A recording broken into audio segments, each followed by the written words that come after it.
नमस्कार जय जगन्नाथ आम चैनल को आपण मानकु बहुत बहुत स्वागत। सांग माने 1 फेब्रुआरी रविवार दिन पवित्र माघ पूर्णिमा। चलित वर्षर माघ पूर्णिमा को बहुत ही खास माना जाउअछि एवं एही दिन केते सबु दुर्लभ महासंजोग बनिबाकू जाउअछि। केते सबु शुभ जोगर निर्माण हेबाकू जाउअछि। अमृत सिद्धि जोग, आयुष्मान जोग, महालक्ष्मी जोग एमिति 62 प्रकारर शुभ जोगर निर्माण हेबाकू जाउअछि। एमितिरे एही शुभ दिन रे घरर एही जागारे रखि दियंतु 1 मुठी लुण। पूरा वर्ष केबे भी धन ओ अन्नर कमी हेब नाही। सुख समृद्धिर प्राप्ति हेब। आपणकर समस्त आर्थिक समस्या दूर होई जिव। सांग माने हिंदू धर्म रे माघ पूर्णिमार विशेष महत्व रही अछि। एही दिन दान धर्म करिबा द्वारा आपणकु केते गुणा पुण्य फलर प्राप्ति होई थाए एवं पूर्णिमा तिथि माँ लक्ष्मींकर दिन होई थाए। माँ लक्ष्मी पूर्णिमा तिथि रे अवतरण होइथिले। प्रत्येक मनुष्य द्वार रे माँ लक्ष्मी पूर्णिमा तिथि रे आसी थांती। जदि सही दिन किछि खास उपाय करा जाए माने माघ पूर्णिमा दिन किछि खास उपाय करा जाए तो माँ लक्ष्मी आपणकर घरे बास करि नेबे। से दरिद्र हेउ अबा धनी समस्तंकर घरकू माँ लक्ष्मी आसी थांती। तेबे सांग माने भिडियोटी रे आगकू बढ़िबा पूर्वरु भिडियो को गोटे लाइक करी चैनल टी को सब्सक्राइब करि दियंतु एवं कमेंट बॉक्स रे जय माँ लक्ष्मी निश्चय लिखंतु। सांग माने वैज्ञानिक दृष्टिकोणरू लुण तो केवल एक रासायनिक पदार्थ अटे। मात्र जदि आमे आम हिंदू शास्त्र एवं मुनि ऋषि मानकर वर्तव्य को देखिबा तेबे लुण हेउछि समुद्रर बीर्ज एवं आपण माने जानती जे माँ लक्ष्मी हेउछंती समुद्र देवंगर कन्या। तेबे आज मु आपण मानंकु लुणर किछि एपरी चमत्कारी उपाय विषय कहिबाकू जाउछि जाहाकू जानि सारिला परे एवं आपण सेही सबु उपाय गुडी को निजर जीवन रे व्यवहार करिबा परे आपण जीवन रे केउठारे भी असफल हेबे नाही। आपण जेउ भी कार्य करिबे सेथिरे निश्चय भाबरे आपण सफलता प्राप्त करिबे। एही उपाय गुडी को निज जीवन रे व्यवहार करिबा द्वारा आपणक जीवन रे केबे भी धनर अभाव हेब नाही। जदि आपणक घरे कोनोसी व्यक्ति को बेमारी लागी रहुछि, घरे सर्वदा अशांतिर वातावरण सृष्टि हेउछि, प्रत्येक सदस्य मानक भितरे मनांतर मतांतर हेउछि, आपण ऋण करज भार रे बुडी रहिछंती, चाकरी क्षेत्र रे आपणकू पदोन्नति मिलु नाही किंबा समस्त जागारे आपणकू समस्यार सम्मुखीन हेबाकू पडुछि, तेबे एही उपाय को पालन करिबा द्वारा आपण से समस्त कष्टरू रक्षा पाई पारिबे। से समस्त समस्या आपणकर समाधान होई जिवो।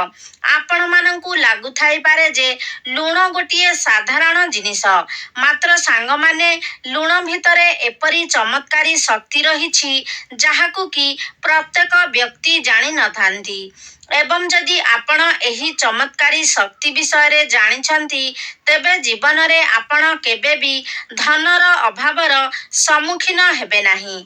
आपण माने जानती जे आम स्वास्थ्य उपरे भी लुणर केते गुरुत्वपूर्ण भूमिका रही थाए। जदि आम खाद्य रे लुणर मात्रा अधिक होई जाए तेबे मध्य असुविधा होई थाए एवं जदि आम खाद्य रे लुणर मात्रा कम होई थाए तेबे मध्य असुविधा होई थाए। एहार अर्थ हेला लुण आमको जीवन देई पारे एवं आमर जीवन नेई मध्य पारे।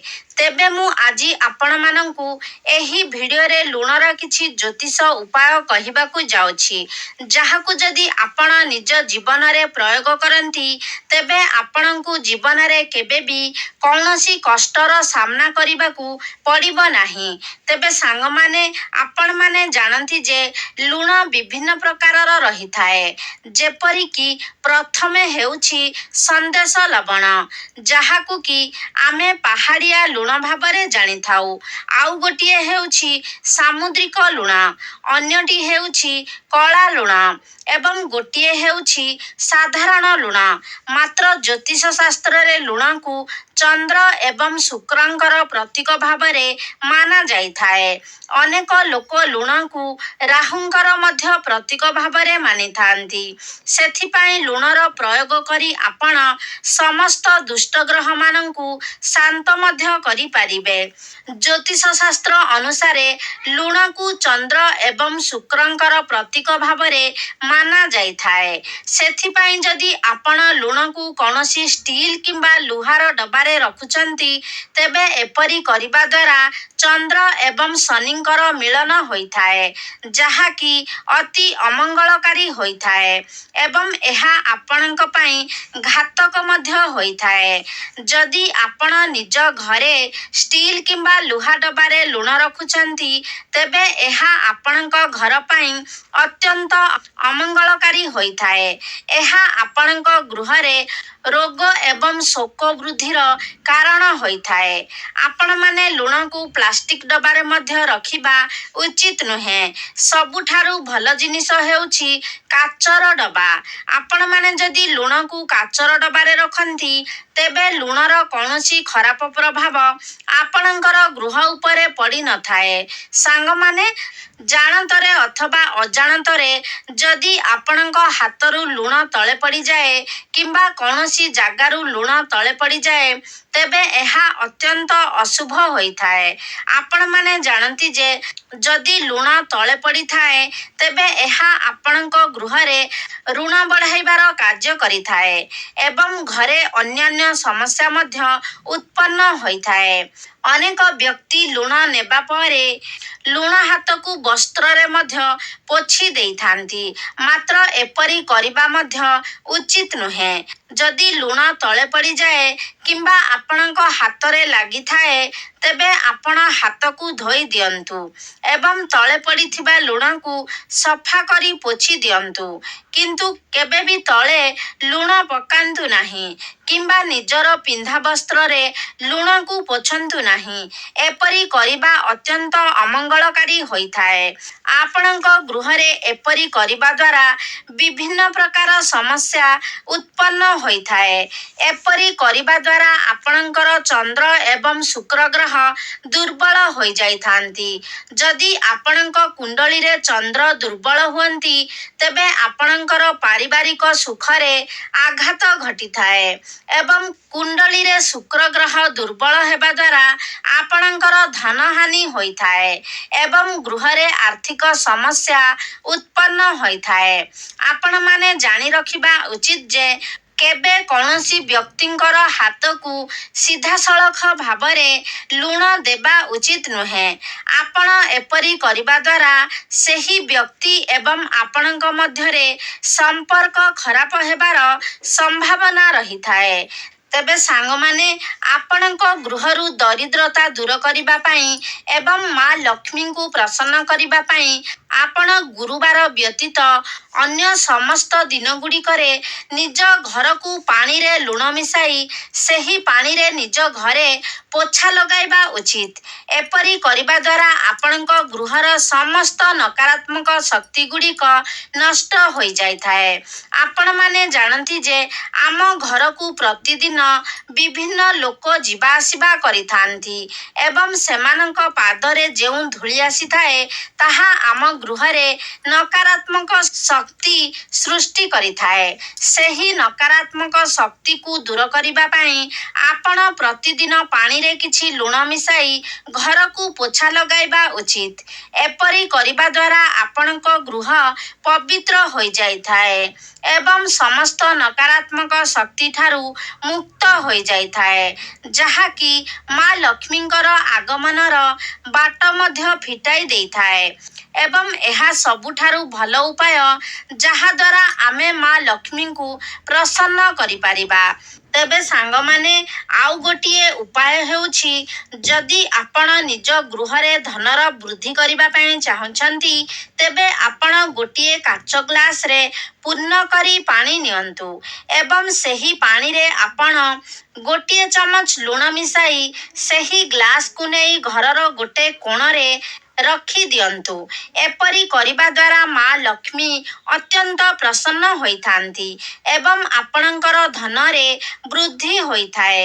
ସାଙ୍ଗମାନେ, ଆମେ ନିଜର ବାଥରୁମରେ ମଧ୍ୟ ଲୁଣ ରଖିବା ଉଚିତ, କାରଣ ଗୃହର ସବୁଠାରୁ ଅଧିକ ନକାରାତ୍ମକ ସୃଷ୍ଟି କରୁଥିବା ସ୍ଥାନ ହେଉଛି ଆମର ବାଥରୁମ। ଆପଣମାନେ ଜାଣନ୍ତି ଯେ ବାଥରୁମରେ ଲେଟ୍ରିନ୍ ମଧ୍ୟ ସଂଯୋଗ ହୋଇ ରହିଥାଏ ଏବଂ ସେଥିରେ ଆମେ ମଳମୂତ୍ର ତ୍ୟାଗ କରିଥାଉ, ତେଣୁ ସେହି ଜାଗାଟି ଅପରିଷ୍କାର ହୋଇଥାଏ। ଆପଣମାନେ ଜାଣନ୍ତି ଯେ ଅପରିଷ୍କାର ଜାଗାରେ ହିଁ ଅଧିକ ନକାରାତ୍ମକ ଶକ୍ତି ସୃଷ୍ଟି ହୋଇଥାଏ। ତେଣୁ ଆପଣ ନିଜର ବାଥରୁମରେ ଏକ କାଚ ପାତ୍ରରେ କିଛି ଲୁଣ ରଖନ୍ତୁ, ଯାହାଫଳରେ ସେହି ସ୍ଥାନର ସମସ୍ତ ନକାରାତ୍ମକ ଶକ୍ତି ଗୁଡ଼ିକ ନଷ୍ଟ ହୋଇଯିବ। ତେବେ ସାଙ୍ଗମାନେ, ଆପଣମାନେ ଜାଣନ୍ତି ଯେ ଛୋଟ ପିଲାଙ୍କୁ ଅନେକ ସମୟରେ ନଜର ଲାଗିଯାଇଥାଏ। ତେବେ ଯଦି ଆପଣ ଏହି ନଜର ଦୋଷକୁ କାଟିବାକୁ ଚାହାନ୍ତି, ତେବେ ମଧ୍ୟ ଆପଣ ଲୁଣର ବ୍ୟବହାର କରି ଏହାକୁ କରିପାରିବେ। ତେବେ ଏଥିପାଇଁ ଗୋଟିଏ ଚୁଟକି ଲୁଣ ନେଇ ଯେଉଁ ବ୍ୟକ୍ତିଙ୍କୁ ନଜର ଲାଗିଛି ସେହି ବ୍ୟକ୍ତିଙ୍କର ଶରୀର ଚାରିପାଖରେ ଘୂରାଇ ନିଅନ୍ତୁ ଏବଂ ଏହି ଲୁଣକୁ କୌଣସି ପ୍ରବାହିତ ଜଳରେ ପ୍ରବାହିତ କରାଇ ଦିଅନ୍ତୁ। ଏପରି କରିବା ଦ୍ୱାରା ସମସ୍ତ ନଜର ଦୋଷ ଦୂର ହୋଇଯାଇଥାଏ। ତେବେ ସାଙ୍ଗମାନେ, ଆପଣ ଯଦି ସବୁଦିନ ପାଇଁ ରୋଗଠାରୁ ମୁକ୍ତ ରହିବାକୁ ଚାହୁଁଛନ୍ତି କିମ୍ବା ଆପଣଙ୍କ ଗୃହରେ କୌଣସି ସଦସ୍ୟ ସବୁବେଳେ ରୋଗଗ୍ରସ୍ତ ହେଉଛନ୍ତି, ତେବେ ଏହି ସମସ୍ୟାରୁ ମୁକ୍ତି ପାଇବା ପାଇଁ ଆପଣ ସର୍ବଦା ପୂର୍ବ ଦିଗକୁ ମୁଣ୍ଡ କରି ଶୁଅନ୍ତୁ ଏବଂ ନିଜ ଶୋଇବା କକ୍ଷରେ ଗୋଟିଏ କାଚର ପାତ୍ରରେ କିଛି ସନ୍ଧେବ ଲବଣ ରଖନ୍ତୁ। ଏପରି କରିବା ଦ୍ୱାରା ସ୍ୱାସ୍ଥ୍ୟରେ ସୁଧାର ଆସିଥାଏ ଏବଂ ସେହି ରୋଗ ଧୀରେ ଧୀରେ ସମାପ୍ତ ହୋଇଯାଇଥାଏ। ମାତ୍ର ମନେ ରଖନ୍ତୁ ଯେ ଏଥିପାଇଁ ଆପଣଙ୍କୁ କେବଳ ସନ୍ଧେବ ଲବଣର ବ୍ୟବହାର କରିବା ଉଚିତ। ସାଧାରଣ ଲୁଣର ଏହା ଉପରେ କୌଣସି ପ୍ରଭାବ ରହିନଥାଏ। ତେବେ ସାଙ୍ଗମାନେ, ଯଦି ଆପଣଙ୍କ କୁଣ୍ଡଳୀରେ ଚନ୍ଦ୍ର ଏବଂ ମଙ୍ଗଳଙ୍କର ଦୋଷ ରହିଛି ଏବଂ ଆପଣ ଚାହୁଁଛନ୍ତି ଯେ ଆପଣଙ୍କ କୁଣ୍ଡଳୀ ଚନ୍ଦ୍ର ଏବଂ ମଙ୍ଗଳଙ୍କ ଦୋଷରୁ ମୁକ୍ତ ହେଉ, ତେବେ ଆପଣ ଏଥିପାଇଁ ଲୁଣର ପ୍ରୟୋଗ କରି ନିଜ କୁଣ୍ଡଳୀରୁ ଏହି ସବୁ ଦୋଷକୁ କମାଇ ଦେଇପାରିବେ। ସେଥିପାଇଁ ଆପଣ 21 ଦିନ ପର୍ଯ୍ୟନ୍ତ ଏହି ଉପାୟଟିକୁ କରିବେ। ଆପଣ କିଛି ଲୁଣ ନେଇ ନିଜ ଶରୀର ପାଖରେ 7 ଥର ବୁଲାଇ ଦିଅନ୍ତୁ ଏବଂ ସେହି ଲୁଣକୁ ନେଇ ଆପଣ କୌଣସି ପ୍ରବାହିତ ଜଳରେ ପ୍ରବାହିତ କରିଦିଅନ୍ତୁ। ଏପରି ଆପଣଙ୍କୁ 21 ଦିନ ପର୍ଯ୍ୟନ୍ତ କରିବାକୁ ହେବ। ଏପରି କରିବା ଦ୍ୱାରା ଆପଣଙ୍କ କୁଣ୍ଡଳୀରୁ ଚନ୍ଦ୍ର ଏବଂ ମଙ୍ଗଳ ଦୋଷ ଦୂର ହୋଇଯାଇଥାଏ।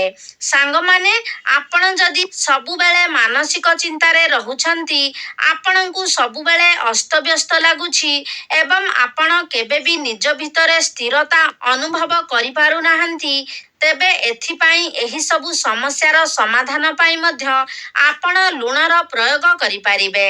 ଏଥିପାଇଁ ଆପଣ ଗୋଟିଏ ଚୁଟକି ଲୁଣ ନିଅନ୍ତୁ ଏବଂ ନିଜର ମୁଣ୍ଡ ଚାରିପଟେ 7 ଥର ବୁଲାଇ ଦିଅନ୍ତୁ। ତାପରେ ଆପଣ ଏହି ଲୁଣକୁ ନେଇ କୌଣସି ବୃକ୍ଷ ମୂଳରେ ପକାଇ ଦିଅନ୍ତୁ। ଏପରି କରିବା ଦ୍ୱାରା ଆପଣ ଧୀରେ ଧୀରେ ସମସ୍ତ ପ୍ରକାର ମାନସିକ ଚିନ୍ତାରୁ ଦୂରେଇ ଯାଇପାରିବେ। ଆପଣଙ୍କର ସବୁ ମାନସିକ ଚିନ୍ତା ଧୀରେ ଧୀରେ କମ୍ ହେବାକୁ ଲାଗିବ ଏବଂ ଏହା ଦ୍ୱାରା ଆପଣଙ୍କର ମନ ମଧ୍ୟ ଶାନ୍ତ ରହିବ। ସାଙ୍ଗମାନେ, ଯଦି ସ୍ୱାମୀ ସ୍ତ୍ରୀ ଭିତରେ ସମ୍ପର୍କ ଭଲ ନଥାଏ, ତେବେ ଆପଣ ନିଜ ଗୃହର ସମସ୍ତ କୋଣରେ କାଚ ପାତ୍ରରେ କିଛି କିଛି ଲୁଣ ରଖନ୍ତୁ ଏବଂ ପ୍ରତି ସପ୍ତାହରେ ଏହି ଲୁଣକୁ ବଦଳାଇ ଦିଅନ୍ତୁ। ଆପଣ ସେହି ପୁରୁଣା ଲୁଣକୁ ନେଇ ପ୍ରବାହିତ ଜଳରେ ପ୍ରବାହିତ କରାଇ ଦିଅନ୍ତୁ। ଏପରି କରିବା ଦ୍ୱାରା ସ୍ୱାମୀ ସ୍ତ୍ରୀଙ୍କ ସମ୍ପର୍କରେ ସୁଧାର ଆସିଥାଏ ଏବଂ ସ୍ୱାମୀ ସ୍ତ୍ରୀ ଖୁସିରେ ରହିବାକୁ ଲାଗିଥାନ୍ତି। ଏବେ ଆସନ୍ତୁ ଜାଣିବା ଆମେ ଲୁଣର ସେହି ଚମତ୍କାରୀ ଉପାୟ ବିଷୟରେ। ଲୁଣ ଡବାରେ ଆପଣ କେଉଁ ଦୁଇଟି ଜିନିଷ ରଖିବା ଦ୍ୱାରା ଆପଣଙ୍କ ଗୃହକୁ ମା ଲକ୍ଷ୍ମୀ ଆକର୍ଷିତ ହୋଇ ଆସିଥାନ୍ତି, ଯାହା ଫଳରେ କି ଆପଣଙ୍କ ଗୃହକୁ ଅତ୍ୟନ୍ତ ଧନ ଲାଭ ମଧ୍ୟ ହୋଇଥାଏ। ଆପଣ ସମସ୍ତ ଆର୍ଥିକ ସମସ୍ୟାରୁ ମୁକ୍ତି ପାଇଥାନ୍ତି ଏବଂ ଆପଣଙ୍କର ସଞ୍ଚିତ ଅର୍ଥରେ ମଧ୍ୟ ବୃଦ୍ଧି ହୋଇଥାଏ। ତେବେ ଲୁଣ ହେଉଛି ଶୁକ୍ରଙ୍କର ପ୍ରତୀକ ଏବଂ ଲବଙ୍ଗ ହେଉଛି ଶନିଙ୍କର ପ୍ରତୀକ ଏବଂ ଶୁକ୍ର ଏବଂ ଶନିଙ୍କର ମିଳନ ହେଲେ ଏହା ଧନର ଯୋଗ ସୃଷ୍ଟି କରିଥାଏ, ଯାହାଦ୍ୱାରା ଆପଣଙ୍କ ଗୃହରେ ଧନ ବୃଦ୍ଧି ହୋଇଥାଏ। କାରଣ ଜ୍ୟୋତିଷ ଶାସ୍ତ୍ର ଅନୁସାରେ ଶୁକ୍ର ଏବଂ ଶନି ପରମ ମିତ୍ର ଅଟନ୍ତି। ସେଥିପାଇଁ ଯଦି ଆପଣ ଲୁଣ ଡବାରେ 5ଟି ଲବଙ୍ଗ ରଖନ୍ତି ତେବେ ଆପଣଙ୍କ ଗୃହରେ କେବେ ବି ଧନର ଅଭାବ ହୋଇନଥାଏ। ଦ୍ୱିତୀୟରେ, ଆପଣ ଲୁଣ ଡବାରେ 5ଟି ତୁଳସୀ ପତ୍ର ରଖନ୍ତୁ। ଆପଣ ଜାଣନ୍ତି ଯେ ଲୁଣ ଶୁକ୍ରଙ୍କର ପ୍ରତୀକ ଏବଂ ତୁଳସୀ ପତ୍ର ବୁଧଙ୍କର ପ୍ରତୀକ ଅଟେ। ଆପଣ ଜାଣନ୍ତି ସବୁଜ ରଙ୍ଗ ହେଉଛି ବୁଧଙ୍କର ପ୍ରତୀକ। ଯେତେ ସବୁ ସବୁଜ ରଙ୍ଗର ବୃକ୍ଷ ରହିଛି ତାହା ବୁଧଙ୍କର ପ୍ରତୀକ ଅଟେ। ତେବେ ଯଦି ଆପଣ ଲୁଣ ଡବାରେ ତୁଳସୀ ପତ୍ର ରଖନ୍ତି ତେବେ ଶୁକ୍ର ଗ୍ରହ ଏବଂ ବୁଧ ଗ୍ରହଙ୍କର ମିଳନ ହୋଇଥାଏ, ଯାହାକି ଆପଣଙ୍କର କୁଣ୍ଡଳୀରେ ବୁଧ ଯୋଗ ସୃଷ୍ଟି କରିଥାଏ। ଏହା ଫଳରେ ଆପଣଙ୍କ ଘରରେ ଧନ ବୃଦ୍ଧି ହୋଇଥାଏ ଏବଂ ଆପଣଙ୍କ ଘରେ ପିଲାମାନଙ୍କର ବୁଦ୍ଧି ମଧ୍ୟ କ୍ଷିପ୍ର ହୋଇଥାଏ। ସେମାନେ ବୁଦ୍ଧିମାନ ହୋଇଥାନ୍ତି ଏବଂ ଆପଣଙ୍କୁ ସର୍ବଦା ମା ଲକ୍ଷ୍ମୀଙ୍କର ଆଶୀର୍ବାଦ ପ୍ରାପ୍ତ ହୋଇଥାଏ। ତେବେ ସାଙ୍ଗମାନେ, ଏହା ଥିଲା ଲୁଣର କିଛି ଉପାୟ, ଯାହାଦ୍ୱାରା ଆପଣ ନିଜ ଘରୁ ସମସ୍ତ ପ୍ରକାର ନକାରାତ୍ମକ ଶକ୍ତିକୁ ଦୂର କରିପାରିବେ ଏବଂ ଆପଣଙ୍କ ଘରେ ଧନର ବୃଦ୍ଧି ମଧ୍ୟ ହେବ। ଆପଣଙ୍କ ଗୃହରେ ମା ଲକ୍ଷ୍ମୀଙ୍କର ବାସ ହେବ ଏବଂ ଆପଣଙ୍କୁ କେବେ ବି ଆର୍ଥିକ ସଙ୍କଟର ସାମ୍ନା କରିବାକୁ ପଡ଼ିବ ନାହିଁ। ତେବେ ସାଙ୍ଗମାନେ, ଆଶା କରୁଛି ଆଜିର ଭିଡ଼ିଓଟି ଆପଣମାନଙ୍କୁ ନିଶ୍ଚିତ ଭାବରେ ଭଲ ଲାଗିଥିବ। ଯଦି ଭଲ ଲାଗିଛି ତାହେଲେ ଲାଇକ୍ କରନ୍ତୁ, ସେୟାର କରନ୍ତୁ। ଆମ ଚ୍ୟାନେଲକୁ ଯଦି ସବସ୍କ୍ରାଇବ୍ କରିନାହାନ୍ତି ତାହେଲେ ସବସ୍କ୍ରାଇବ୍ କରିଦିଅନ୍ତୁ।